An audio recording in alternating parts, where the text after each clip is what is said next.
Hey there, ladies. Nice Girl Jen here, Jennifer Del Torre, creator founder of Nice Girls Finish Last.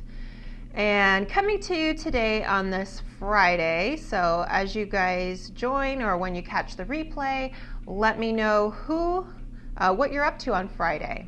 Some people hustle all throughout the week. Some people, they pretty much don't do anything on Friday. They're just like, woohoo, Friday, and then they get ready to party. So which one are you? Do you bust your butt all the way to the end of the week and maybe perhaps you're a weekend warrior? Or do you, call it quits and you're just ready to chill by the time Friday rolls around? So let me know. So what I'm going to talk about very brief is Facebook groups. So if you actually have a Facebook group that you've created and that you run, then let me know in the comments if you do. Hey, Victoria. If you do not, that's fine. And can you imagine, do you guys even know how many Facebook groups you're actually in? Hey, Aurora. You could join up to 6,000 Facebook groups. So the reason why I wanted to talk about this topic today was just to kind of maybe open your mind a little bit to the whole world of groups, because we're all in them. Hey, Kim. Okay, cool. Victoria, you've got a group. I've got a group too. I don't know if any of you are actually in it. Hey, Kim.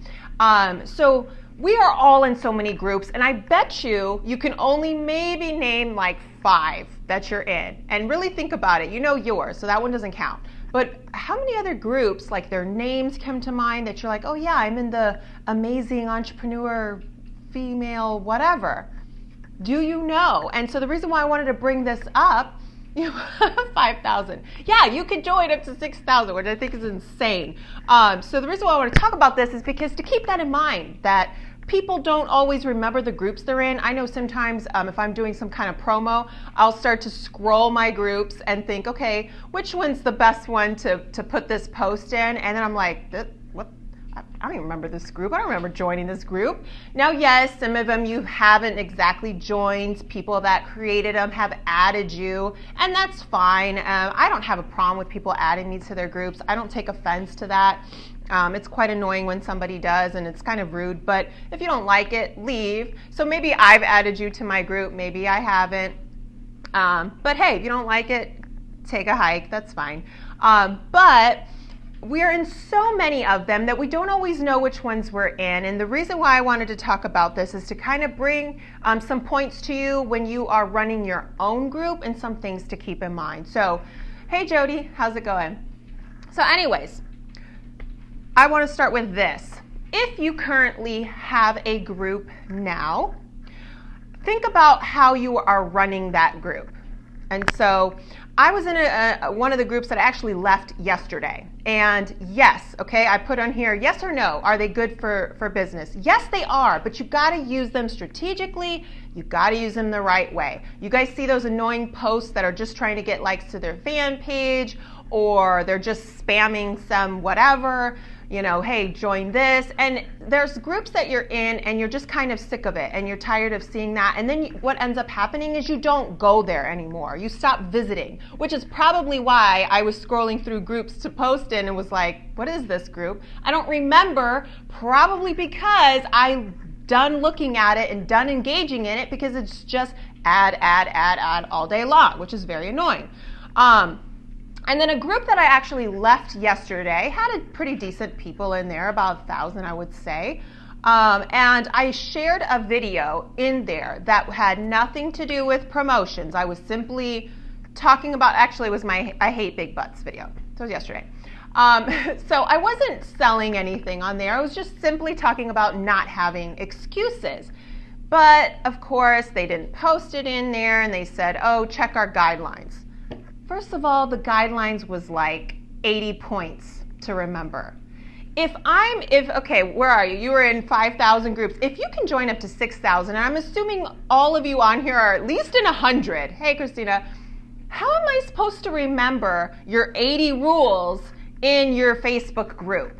And on top of it, I was following the rules because I wasn't posting anything of selling or trying to push my brand on anybody. I was simply talking about not making excuses in your life. So my point is, if you've got a group, take that into consideration. So yes, The good thing is, and the power that you have, is that if you have your own Facebook group, you can make the rules. You run the show there, right? Which is great. But keep in mind what's going to keep people coming back to your group and engaging, because the last thing you want is a group of 500,000 whatever people in there, even just 200 people, 100 people, and nobody is talking in there. The only person talking in there is you. Post, post, post, people see it, maybe some people like it, that's it. That's a boring group, and people stop coming to it. Big butts. I know, Jody. Thanks. Hey, Karen. So keep that in mind when you have your group. Yes, you get to make your own little rules and you get to do whatever you want in there. But if the whole point of having that group is to expand your audience beyond your Facebook connections, then you're going to want people in there that are engaging. How do you do this? Well, some of them are pretty common sense, but guess what? Common sense isn't always so common. And hey, I've been there too. Hey, Marissa. So one thing, of course, how do you get more engagement? Ask questions in your group. It shouldn't just be, hey, here's my jewelry, here's my jewelry, here's my jewelry, or hey, here's my coaching, here's my coaching. People don't want to always see that. So you do want to get the exposure out there of what it is that you sell, but you also don't want people to start to tune you out. People do not watch TV and skip through the shows and watch commercials. They don't. They actually skip through the commercials. So if you haven't heard me say this in another video before, 80% of the time you should be delivering content to your audience, and 20% of the time you would sell. Okay, so same thing with your group. Don't make your group all about posting what it is you do. A lot of these network marketing companies I have seen tell you. I actually spoke to one girl who was a client. Her company, and I don't know if yours is the same, her company will not allow her to post outside of her group. So everything she had to do is in the group. Here's the problem. I see a lot of different companies do this, not just one, many of them. So I know they're telling you, create a Facebook group. But here's the problem. Don't create the group and then say, here's my makeup, here's my jewelry, here's my clothes, here's my services, here's my travel. People are going to tune it out. They're going to stop coming to your group. And if they know enough about Facebook, they may just stay in the group, but they may go and turn notifications off. And now they'll never see what it is you're doing in there because they're tired of looking and they don't care. And for whatever reason, they don't want to insult you or whatnot, they won't leave the group. You know, I'll just leave if I'm done and over and whatever, I'll take off. But you don't want that. You want them coming back, because that 20% of the time that you're showing your product or your service, you want them to be engaged and paying attention to what it is you're doing. So ask questions, do polls, what else? Ask their opinions about something. Give them little sneak peeks about what's to come in whatever it is that you're doing. But make sure that you're constantly encouraging them to come forward and share. You want an active group. Otherwise, again, they're tuning it out, they're taking off, and that did nothing for you. So are Facebook groups good for your business? Yes, they are. But make sure you're running them in a way that is getting people engaged and interested in what you're doing. Now, one last point. Let's talk about the groups that you don't run. Let's talk about the groups that you are a part of. You should be a part of groups that fit your target.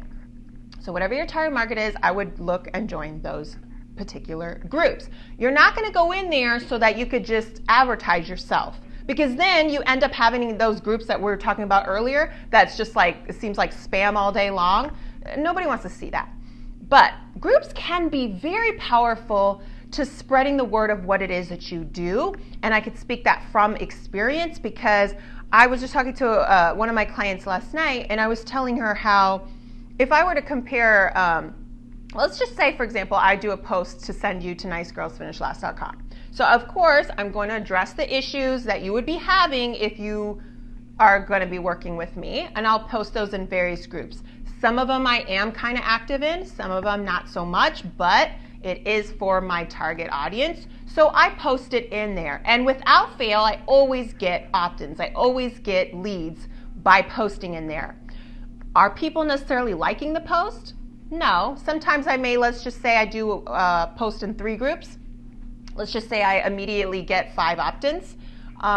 Maybe one person liked the post. So just because they're not liking it doesn't mean they're not seeing it. So keep that in mind. And it's just getting it out there to people that are not in your friends list. You know, you can only talk to your people so much, and then only so many of them actually see what it is you're posting. So it does help you broaden your audience past who you're connected to and past, of course, who's in your own group. Because the only people in your own group are the ones that you've added. So chances are you're already friends with them. So you want people beyond that. I would even encourage people in my group to add people to the group that would be interested in it. So pretty soon you'll have a group that's got people that you don't even actually know, but they are seeing your message and they are seeing what you are sharing. So yes. And now I did want to hear if anybody debates that groups are useful for their business at all. Yeah, there are a lot that can be a bit of a waste of time. So make sure you're not part of those. And definitely use them to stretch out and reach a larger audience, and just make sure they are in your target market of who you want to sell to. If it doesn't apply to it, go. If it's just a group of like, hey, advertise here. Okay, but so we're all just going to advertise in there? I don't understand. So some of those groups just make no sense at all. But let's say for example, I was in a group that was all about vendor opportunities. And so whenever we were looking for anybody that was going to be a vendor and sponsor at one of our events, of course, I would post it in there because those people in there are looking to grab onto that opportunity. So you have to think about that. Where are you posting it? What's your message? Hey, Julie, and go on there. So yes, they are good. Yes, there are bad ones. But if you use it the right way and make sure yours that you host, that you own, are getting engagement, and it's not just a platform for you to just advertise yourself all day long, people are going to leave. People are going to be done with that. They don't even care what it is that you're saying anymore. And again, you could have something really great to offer them, really great, for them to buy. It doesn't matter. They're not visiting your group anymore, and that is not what you want. Also, wait, let me go back. Hey, Stacy. Also, I do want to say one thing. I don't know if any of you would disagree with me on this. I do not want to have to approve people's posts. Now, let's say you start up a group and you add a whole bunch of people in there, and you happen to have one woman that just keeps advertising her company in there. Hey, this is not what this group is for. Delete the post. If they keep doing it, I may put the settings to approve for like a few days just so I could see her stop trying to post in my group. And then I would put it back to just opening it up and let anybody post. Because that's another thing that I find annoying, and put in the comments if you find annoying too, is when you do try to share something in someone's group and the admin has to approve it. It's like, first of all, how active are you online that you're even going to approve it? I've actually been in groups where I'll get a notification that, the admin of blah, blah, blah group has just approved your post. And I'm like, what post? So of course I go look. And then I look at it and I'm like, I posted that like 2 weeks ago. It's not even relevant anymore. Anybody that reads that, it's just not even, there's no point. So that's annoying. Don't do that. And to me, that even encourages people leaving your group and not paying attention to it anymore, because they're just like, okay, I got to wait for it to be approved now. I mean, there are people like me that will approve things right away if I had that option on my thing, but I don't. I don't have time to sit there and approve your posts.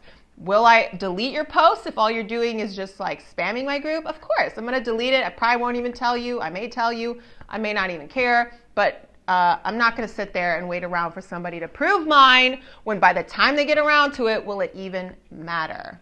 Hey, Courtney.